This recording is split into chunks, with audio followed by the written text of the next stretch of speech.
حضور نبی اکرم صلی اللہ علیہ وسلم نے آج سے 1400 سال پہلے اپنی احادیث مبارکہ میں آنے والے زمانے کی خبر دے دی تھی۔ آپ صلی اللہ علیہ وسلم نے فرمایا کہ قیامت کے قریب فتنوں کا دور آئے گا۔ خراسان کی سرزمین پر خون ریزی ہوگی، قتل و غارت بڑھ جائے گی، اور اقتدار ان لوگوں کے ہاتھ آ جائے گا جو دین حق سے دور ہوں گے۔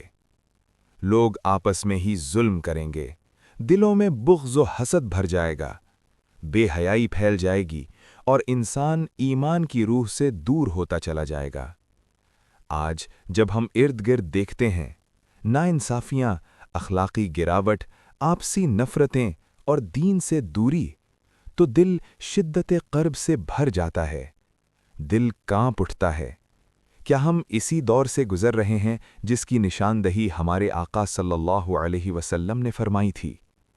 اللہ تعالی ہمیں بصیرت عطا فرمائے، ہمیں ایمان پر ثابت قدم رکھے، اور فتنوں کے اس دور میں بھی ہمیں حق کا دامن مضبوطی سے تھامنے والوں میں شامل کرے۔